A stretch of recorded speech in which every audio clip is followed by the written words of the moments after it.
Yes, we are broadcasting. Thank you, Tiani. Okay, Thanks. so hi everybody. We are sorry for being late with the broadcast today, but it's our first one ever. So, we are still figuring out the technicalities and how to organize it the best way. We are here with you, so me, Monica from GCCA, Camilla. Hello.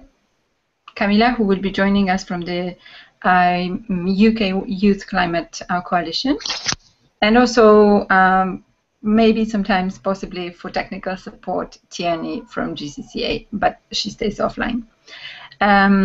So today we have the first session, as I said, and the Skill Up program is primarily something for all of you, for all the partners of GCCA, all the youth groups and grassroots groups who want to learn new things and maybe implement them in their daily work, or maybe in some new actions or new activities that they start.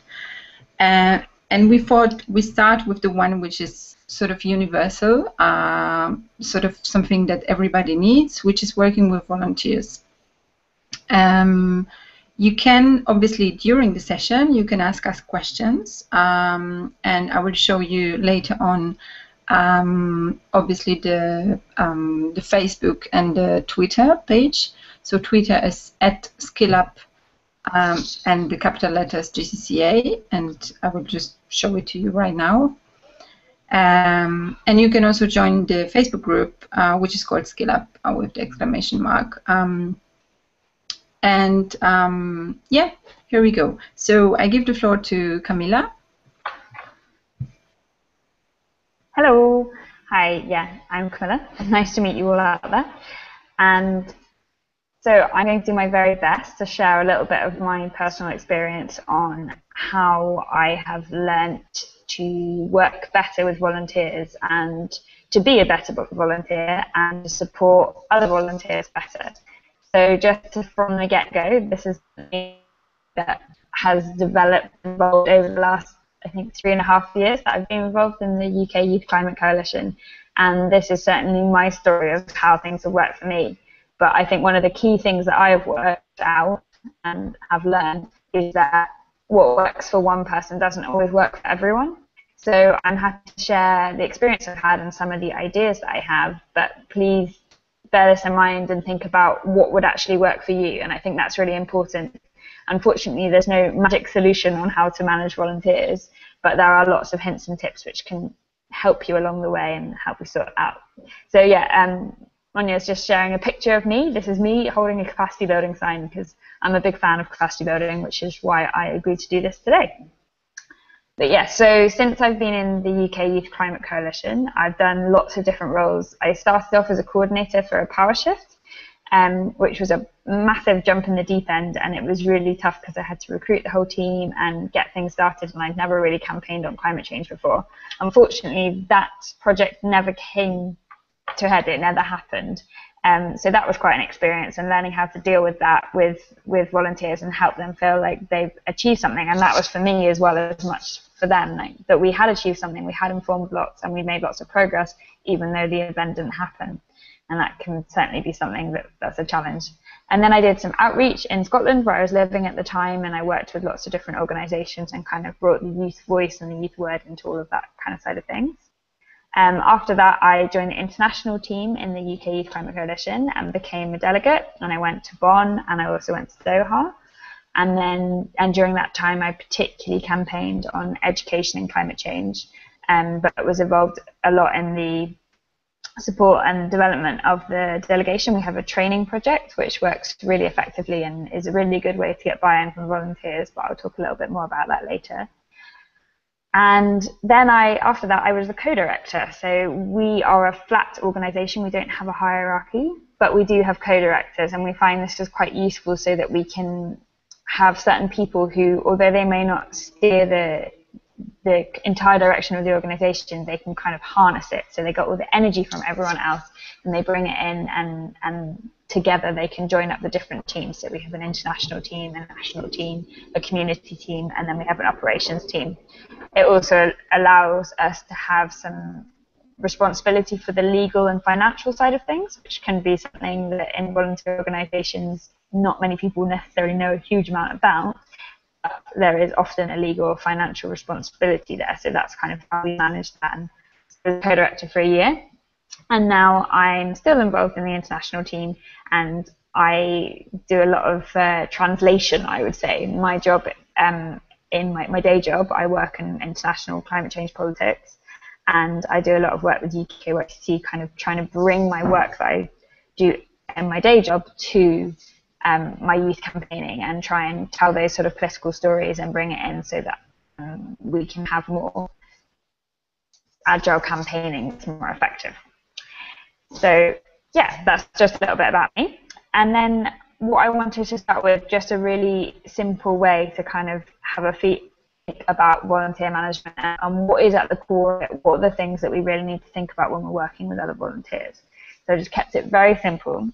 And what I'm going to go through is I'm going to talk about the word friendship. So I'm going to talk about F equals fun, R equals, etc. So friendship for me is the core thing that helps in managing volunteers. And be an amazing experience, and it can be a really difficult experience, and that can be in your personal journey or that can be in your team's journey. But being a volunteer is meant to be fun, and that's your F of friendship. And working together and building those personal relationships is so key in being able to work effectively as volunteers. It's not about your obligation in terms of your job or the way you get paid. It's about finding ways that together you can do what you want to do. And I think friendship is really the core of volunteer management. So the first F for fun, I have this picture that I'm sharing with you, which is the delegation from last year. So that was the delegation to Warsaw and the international team for the UN negotiations, and that's us all messing around and jumping about. And we like to do that together, and that's good.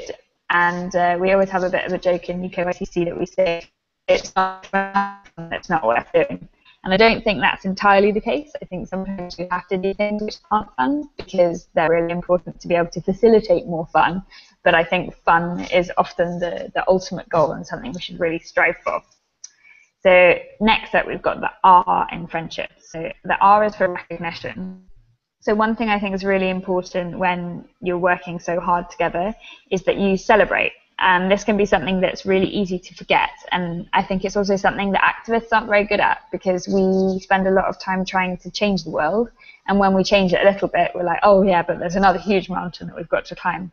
So remembering to celebrate success and remembering how much that can motivate your team is really important. So this picture is a picture of the co-directors the year before me, being given some presents. And it was just a nice thing to do to celebrate their success. But we also do other things. Like we had OICC was recently 5 years old, which was quite exciting, and we had a party for it because why not? We should celebrate that and make sure that we find those sort of achieved and not just think about what we're going to do next. And some of that is about creating fun spaces, just going out for dinner or going for a drink or having coffee. And some of it is also about thinking, okay, how do we use this as part of our campaigning? How do we write a blog about it? How do we tell that story so that we can inspire other people or share that story with others? So that's the R for recognition. So the next one is I for imagination. So this picture is a picture of an action. This is an action in Doha, yeah, and it's an action for the Robin Hood tax. So I think one thing that you can certainly do together as volunteers and voluntary organisations, that we don't have the same constraints as other organisations, because other organisations might have certain funding obligations that they have to fulfil, or someone's certain role or someone's certain job. So I think in volunteer-led organisations, we have a lot more opportunity to have imagination and to think outside the box and to be quick and just say, hey, let's do this action. And then the next day we can be down at, you know, in the UK it might be the Houses of Parliament or outside Big Ben doing an action, or outside the Department of Energy and Climate Change and saying, hey, we're campaigning on this. we're out there, we're making change. So I think there's lots of opportunity to have imagination working with volunteers and to bring that space so that everyone can participate in a slightly different way. The next one, E, is for energizers. So this is just a picture of some people playing a game. They're pretending to be coal, mainly. It's a really silly game, but it's really good fun. And it's really important that we spend time to energize ourselves, not just be obsessed with work and working on things. So we try and break the ice and think about things a bit differently and break outside the box. And my favorite phrase on this is, no one's ridiculous if everyone's ridiculous. And I think this is a really good way to think about the world because we need to break outside what we would normally do and think differently. And energizers are really powerful in that. We also use energizers in a type of energizer in UKYCC when we start our Skype calls, because we organise via Skype. And I'm sure a lot of the other volunteer organisations who are watching this may also do the same. And that can be really difficult sometimes to connect with each other because we don't see each other. We live in different parts of the country or in different countries even, and that can be really difficult. So what we have at the beginning of Skype calls is we have golden nuggets. And a golden nugget is something that you've done in the past week, so between the meetings, that is nothing to do with work, but something that you've enjoyed. And we find this is really important to we remember who we are as people, not just as activists and not just as organisers. And it allows us to connect. And what I was talking about before, the fact that friendship is so key in this, being able to say, my golden nugget is that I was on holiday in Berlin and I went to Tempelhof, which is this amazing abandoned airport, and I cycled on the runway. That would be my golden nugget today. And that's a really important thing, to be able to connect in a different way. So that's E for energizers. The next one is N for newness. I know that's a bit of a silly word, but the reason I wanted to talk about newness is that in volunteer organisations, you often get a lot of high turnover. I think if you build friendship, then you don't get such high turnover, but you still do, because especially with young people, you get people who are starting new jobs or have new opportunities, or they move country, or they are travelling, or they're on holiday, or whatever it is. And it can be quite challenging to constantly have to go over but actually remembering that that is new for people and making sure that you do create space for the people who are new to be supported and to find ways that you don't get bored with the stuff that you're going over. So, for example, with UKYCC, we've run the delegation project for the last 5 years, and I've been involved in 3 or 4 of those, 3 I think, of those years. And that's quite tiring because we do the similar kind of training with all those things. So thinking about, okay, how can we change the training a little bit so that I'm still motivated to be able to motivate other volunteers so that they don't feel like I'm a bit down, and etc. And some of that as well is about creating space for even new people will always bring something that they have learned. So thinking, how can I share a different skill? So for example, we had someone who came along and did some really great communications stuff, and they hadn't done any climate campaigning before, and they were new to UKYCC, but they had lots of communication skills, so they ran a workshop on it, and that was really great. So that's another way of thinking about newness and trying to work with that. Next letter is D for development. So I think development is really important. This picture is a picture of us at a training weekend. So we do a lot of training and we create a lot of space for people to develop. It's the last picture, when you're not that one, the one where everyone's jumping. Yeah, we're at a training weekend and having a lot of fun with everyone in the team, and taking time to train and develop is really important because it allows people to really feel that their volunteering is worthwhile and feel that they are moving forward in their participation. It's also, as I was saying before, a really good opportunity to do peer-to-peer development. You learn a different kind of skill, I think, from people that you see as your peers and people that you see as your superiors or your inferiors. Not that we think about it like that in UKYCC, but peer-to-peer learning, it brings a different flavour, and it also brings confidence to be able to share things that perhaps we're not as sure about as others. I think in being in a youth group, we're told a lot as young people that our elders are the ones who have wisdom, but actually there is a certain sort of wisdom that comes from being young, which you can share with each other. And I think that's really important. So taking time for development and training is really important. And the next one is S for safe space. So safe space is a space in which everyone feels that they can participate and everyone feels that they can talk. It's very difficult to create a safe space. People say it like, we'll have a safe space, everyone should feel comfortable, but actually it's really challenging. And I think that we need to not be scared about that, but really think about how do we build the safe spaces within our teams to be able to support everyone. So in UKYCC, we do anti-oppression training. We also spend quite a lot of time reflecting on the importance of safe space. And it's something that we constantly strive for. We certainly try very hard to create a culture where people can challenge things. So if they don't feel safe, we want people to feel safe enough to speak up at the very least. So it's a very difficult thing to do, but I think it's incredibly important. It also means that it becomes a better learning space, because if you feel comfortable to say things that perhaps you feel a little bit more embarrassed about or you're not quite sure about, then you can learn a lot more. And especially with young organisations or with volunteers who are new in a different sector, there's so much to learn, and it's always good to feel comfortable to ask questions. And with this, the classic line is that no question is stupid. And I think that's really, really important to remember and to try and build that safe space. The next letter is H for help. So what I mean by help is that I think that especially when you are the facilitator and you're helping to support newer volunteers, you can feel like, oh, well, I don't necessarily need any help, or I'm just doing it. But of course you do. Of course we need support, and trying to get help from others is really important. Especially in flat organisations, we might not recognise that we need help, but trying to create the safe space, as I was just talking about, where you can ask other people for help is really important. And also thinking about how can you put a structure in place when you've got a mentor who's slightly outside. So GCCA is a really good example of this. I think GCCA have been really great support to UKYCC, and they've certainly been that kind of outside help when sometimes we can't do it ourselves, we're not quite sure. They provide something which we can ask. We also have that with other youth groups, or with UKYCC has a board of trustees, which we find really useful, so that when we have a legal question particularly and things like that, then we've got people to ask. And it's really important that you always have that kind of confidence to ask for help. Next one is I for individuals.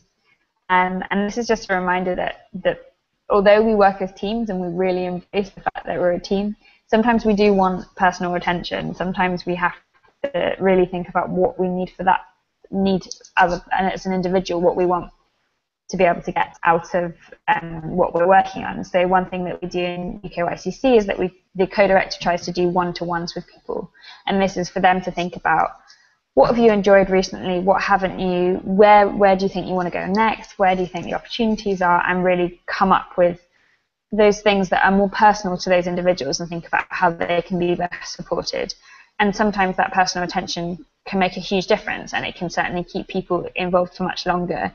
Whereas they might feel that they sort of drift into the background of the team quite easily if they've had a few weeks away or whatever. So that personal attention, even if it's a text message rather than just loads of emails, sending someone a text saying, hey, you went on the call, where are you, how's it going, how's life, it's really important to do that. And one way that we kind of bring things down to the individual, other than the golden nuggets that I talked about before, is we also do something called Hopes, Fears, Proud at the end of all. And this is where someone says what they're hopeful for. So I'm hopeful that everyone will enjoy this presentation. I am fearful that I have a lot of work to do and that I will get home late. And I'm proud of GCCA for reaching out to so many different groups and helping support them, because you example of just being able to reflect individuals' feelings within the team. Some people don't feel that comfortable with that, but it works really well for others, so it's just a tool that we use. And then our final one is planning. So time-based goals can be really helpful to keep people motivated, and this is so that sometimes we will just recruit people for, like, say, to work on a specific thing. Generally speaking, they stay because they feel that they've achieved that thing and they keep going. But having specific planning can be really helpful.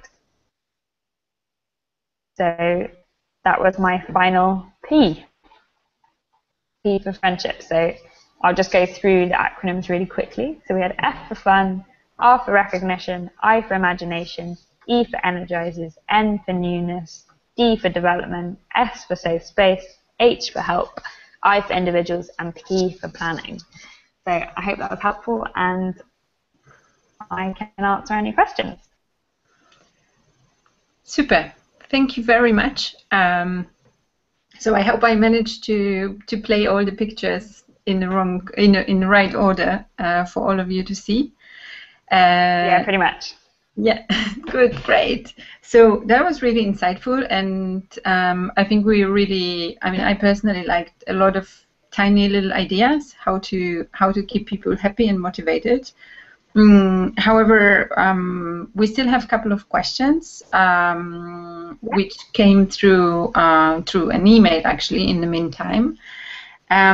So the question is, for the countries where there's not so much talk about the climate change and the climate change is not such an issue as in UK. I mean, obviously, UK is one of the countries where climate change is much more in the media than, for example, in the countries in Central Eastern Europe.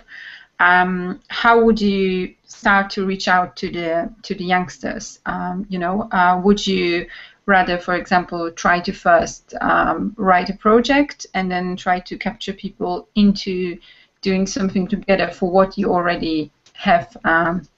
Maybe some money as an activity, or would you just how would you do it? That was the question, I think. So I think that's a really great question, and it's definitely, even in the UK when climate change is perhaps more of an issue, it's still not easy. What we find is that the best thing to do is to go where people already are. So there are youth who work on stuff and work on really cool, interesting stuff, and if you have a youth group that works on so many different issues are related to climate, funnily enough. So going to them and thinking about where they already are and asking them, like, so you do stuff on health. That's really cool. Why do you care about health? And then saying, well, we do stuff on climate. Why do we care about climate? And actually finding that there's so much in common, and then thinking about how you can work together and collaborate is a really effective way, I think, for working on that, and a really good way to support people. Also, sometimes it's about thinking about a different story that you tell. So we in UK just launched a little campaign to try and get David Cameron, who's our Prime Minister, to go to the Ban Ki-moon Climate Summit, the summit that Ban Ki-moon is hosting in September for leaders ahead of the Paris UN negotiations. And we are talking about climate, obviously, but we are also focusing on the fact that we need leaders to lead, and we want them to be democratically accountable. And that story of the fact that youth feel really disempowered by the fact that our politicians don't act for us is something that resonates with more people than climate. So one of the reasons we want leaders to lead is because we want them to take action on climate change. But telling the story of the fact that we want leaders to lead is another hook and brings in a different kind of community as well. So thinking about going to groups that already exist and how you can collaborate. And then secondly, thinking about what are the stories that will resonate better.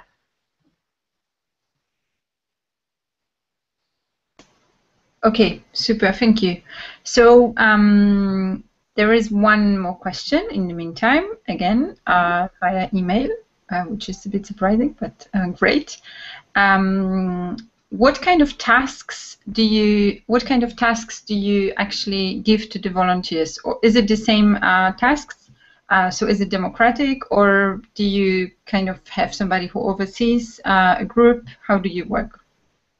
So what we tend to do, I think one of the things maybe I didn't get through so clearly is, and with the planning side of things, it's really important to have a plan so that people feel that they've got some kind of responsibilities that they can deliver and that they feel like they've succeeded on something. But it's also important to be flexible and embrace that some people work in slightly different ways, and try and create space for that, because we basically want everyone to find space to explore and learn. So it really depends. But I'd say that a lot of the way that we work in UKYCC is that we tend to jointly strategize around what we want to work on. So, for example, the Cameron campaign, we knew that the climate summit was like a good sort of timeline hook for us to do some bit of campaigning around. And that time-based stuff really helps because it helps keep the motivation up, and then we know what we're aiming for. We know when it will be completed, and we know when we will succeed or not. Generally, we succeed though. Good. And so we would have a conversation all together about what we want to do with that. So we might come up with like, what are our aims? Why do we want Cameron to go? Why do we want to campaign on this? Why is it important? And we also do the aims in line. We do an annual review, and that kind of informs what our aims are for the year. And then when we do projects, we think, how does this line up with what we're actually aiming on? Our annual aims tend to stay the same, but they change slightly, thinking about what we want to prioritize. And then we will think about what we want to do with that. And then from that, there will be someone who bottom line it. They're not in control, but they are able to think about, okay, so we've brainstormed all the different tactics we want to do. So it might be we want to write some blogs, we want to do an action, we want to reach out to these groups, we want to try and get on the radio, we want to do it on BBC, we want to whatever. Then that bottom liner is in charge for saying, okay, so who's going to do stuff? So on a team call, we then come together after we've decided our aims and objectives, we've decided some of the project tactics that we want to use, and then we would have a conversation about, okay, these are the things we want to do, who wants to do them? We also try and split that into timelines. So with the Cameron campaign that we're working on at the moment, there's a few things that we wanted to do last week. A lot of it was about getting the petition up and the initial blog. And then next week is going to be a lot about the outreach. So who do we want to reach out to? And from that, we then assign that to people on the call. Sometimes people have specific responsibilities. So I work on the kind of politics side of things. But sometimes people prefer to have a general organizer role, which means that they just work on whatever they feel like. Or sometimes people want to work specifically on comms or specifically on government liaison stuff, and it depends. So we try and create everyone to be involved in it, but that's generally how we assign tasks. Great, super. So that sounds very sort of democratic. I'm not sure if Camilla is still. Yeah, she's there. Okay. Yeah. The picture is moving. So there are two more questions that I captured. One was, are you present in the media? Are you heard as a youth coalition in UK? And maybe I can. Yeah. Sorry, I didn't hear the question. Can you say that again? Yeah, are you present in the media? Because you mentioned, I think that was the question was somehow motivated by the campaign with the Prime Minister that you just mentioned. So the question is, are you present in the media, in the UK media? Is your voice as youth coalition heard? Yeah, so sometimes we are present in the media. We have been on a few different issues. So when we did a campaign to keep climate change in the UK curriculum, we were in the media a bit. We're not really popular in the media, but we also have some good connections who help us open doors to more media stuff. And I say that's really important to have some really good allies who have better connections. And we've always worked with GCCA on this as well. We have some credibility, and we have some legitimacy in certain areas. Like we have it quite a lot with some other UK bases. We also have it with Department of Engineering Change, and sometimes with the Foreign Office. There are a few people and groups that want to hear our point of view and definitely respond to it. But the media is a really challenging one, and it can feel very difficult for young people to get into that space. But I think it's possible, and if we really want to get in somewhere, we generally manage to. We've got a big voice in the media, but we've got some inroads that we can say a few things.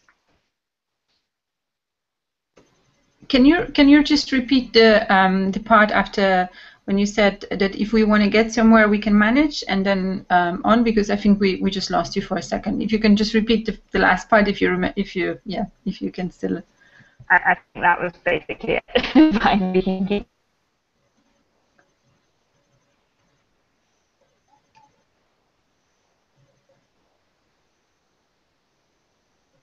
Did you have another question?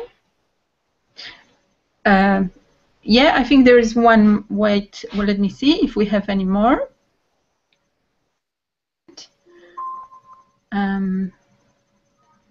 We're just trying to see if we have any more questions. I mean, I am personally curious. Like, I have this one question, maybe from the Polish case of the Youth Climate Network, which is, I mean, it's similar to the first one, but do you ever get sort of challenged by the, in the media, by, I don't know, scientists or politicians on how basically, what's your knowledge? You are only a youth network, and a network sort of based on volunteers, so it's not, maybe it's not such a heavy and valid voice as, for example, I don't know, some sort of think tank or something like that. Yeah. So I think what we would say about that is that we try and work in parallel or like in coalition with a lot of groups. So we wouldn't have the authority to speak on the science, but we do have the moral authority to say that we need to take action on the science. So we try and take power from what we feel that we have power in, which is our moral authority. And then when we want something that's slightly different, like the science view or a think tank view, then we tend to go to that side of things.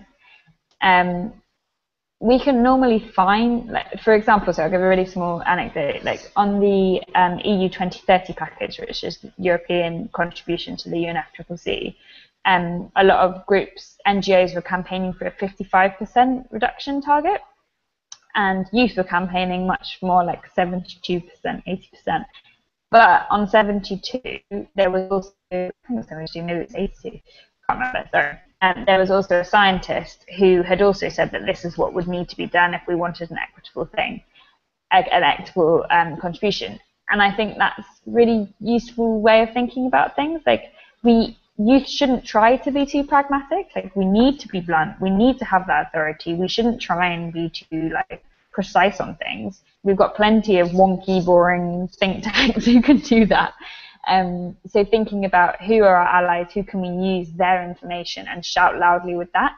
But we have so much power being young people. We have authority because we are young. We shouldn't get scared that other people have more knowledge than we do. They can never take away the knowledge of being young and knowing what it means for our futures. And I think that's always our bottom line. Yay! That's a very good praise to sum it up. You can never take a knowledge and power of being young. So I have another question, which is, have you ever worked with, and how it worked out, with international groups? And actually, I would expand it to a question: have you ever worked with international volunteers? And I mean, what sort of advantages and disadvantages does it bring? Yes, so we've done quite a lot of work with other international youth groups, and it's amazing because you always learn so much. It's also really cool because we get to tell an international story. We did some work, for example, with some of the French and German youth, and we, at a COP, at the UN negotiations, we went into the negotiations with a French youth and a German youth and a UK youth, well, various UK youth. And it was really cool to say, like, hey, you know how you work with the Europeans? Well, we work with the European youth as well, and we are united and we know what we're talking about, and it's not just the UK that's behind this. And that was a really powerful story to tell. So that was really cool. I've also worked with other international youth. I organised the Conference of Youth before Doha, and it was really good. It can be really challenging because when you cross a lot of cultures, sometimes it can be difficult. It can also be difficult because different groups have different capacities for training and for development. So UKYCC, we have a quite well developed understanding of how we train and how we work together, which is quite effective. But other groups don't have the same capacity or the same resources or the same, like, we've had 5 years to practice this stuff. And that can be difficult because sometimes there can be like a mismatch in skills. So trying to work as positively as possible and to try and support others can be a challenge, but is also really rewarding because it can be really valuable to pass that knowledge on, and you also learn stuff from them. We're far from perfect and we always learn stuff. The other challenge is time difference and trying to be sensitive to that. The other challenge is that in some countries it can be harder or less hard to do stuff like volunteering. So after I finished studying, I took a break and I just did volunteering, and I was like staying with friends and moving around. But not everyone has the luxury to do that. So trying to be sympathetic to that and try and fit in. But yeah, it's really rewarding. I really, really enjoy working with international youth.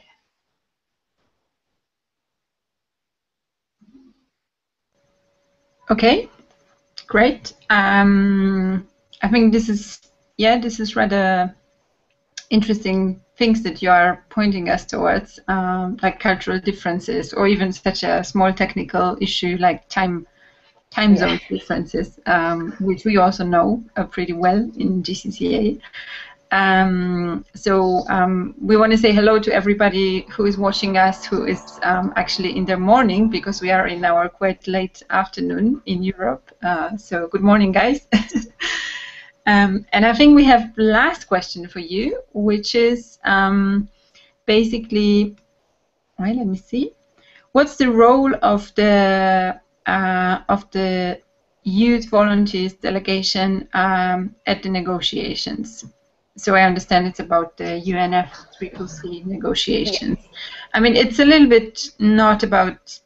It's a little bit off the topic of volunteering itself. So maybe if you could expand also, do you think, for example, I don't know, do you choose volunteers who are going as a delegation in some particular way? You mentioned you have a program now every year for 5 years, for 5 years, yeah. You mentioned. So how do you pick these people, and what's their role there? Sure. So the reason that the delegation has been such a successful project, I think, in UKYCC is that it's a project and it has a time that it works. So it starts in, say, March and it finishes in February. And that's really, really useful because it allows us to structure training, which helps to keep people involved, and they have a thing that they're aiming for. So even now when we don't do delegation projects, we're not just an international, we don't just go to the COPs, we also have our community projects and we have our UK-based stuff and our operations team. So what we try and do is the same thing. We think about, okay, how long is a project? What's the goal that we're working towards? And how do we fit training into that so that by the time we get to the goal, we're fully trained up? And that can be a really, really effective way of working. And I really recommend it. And as part of that, regular meetups are really important. It's funding and to worth it, and trying to do that is a really important part of it. We try to meet up once every 6 weeks, I'd say, in our team, and it makes our team work so much more effectively. So how the delegation project works. The way that we engage at COPs, it depends on the people. Sometimes people want to do more policy focus, but in general, I'd say that our focus is capacity building. So we did, I've run a lot of facilitation trainings, for example. We also do a lot of, we do try and do quite a lot of policy trainings as well, so support on that and try and make it a little bit more accessible. We also do a lot of actions, and we try and think, okay, what's the way that youth can most have impact? We've got plenty of think tanks and NGOs who do a lot of policy lobbying. So what can we do to tell the story of young people? How can we tell that moral story and make that benefit of negotiations? So I'd say that we do capacity building and we do actions. So we do a lot of youth outrage stuff, but we try to be youth rather than pretend to be something else.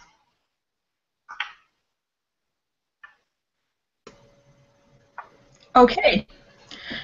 I think we don't have any more questions which are coming up sort of online right now. However, I encourage all of you, if you have any questions, you can always just write us on the Twitter or the Facebook. I will just do the screen share now to show you the websites. So there is our Facebook group. You can always join it, and there is our Twitter. So the Skill Up, and with @SkillUp and capital letters GCCA. And definitely, we would like you to share your feedback after this session with us. And this is my email, so you can write me. You can also just write it via Twitter or via Facebook. We are planning to have the next session in 1 month on around 16th of September, but we will be obviously catching up with you via all this social media means and email and the email list, etc. And for now, what I want to do is to say big thank you to Camilla, who was really nice to come and join us this week, today, for 1 hour, and she prepared a super great insight into how they manage to work with volunteers. And I know that this is a topic that everybody is struggling with. So we are just trying to help you out with this, and we will also try to send you sort of as much as we can the materials and the possibilities for other trainings, and the possibilities to sort of get better and stronger with this kind of skills, working with the groups and working with youth as much as we can. And just to say, sorry, just to say, if anyone has any more questions and wants to reach out to UKYCC and have a bit more of a specific conversation, like, please feel free to drop me an email and I'll do my best to help, or join someone else who will also help. So please do reach out to us. And also, happy International Youth Day. Yes, we forgot to say it today at the beginning. Yeah, it's an International Youth Day, so it's just timely that we have you here. Awesome. Super. Thank you, Camilla. I think we will wrap it up for now, and follow us everywhere. Follow us on Twitter, on the Facebook, and check out our website for the upcoming session. Thanks a lot, Camilla. Take care. Thank you.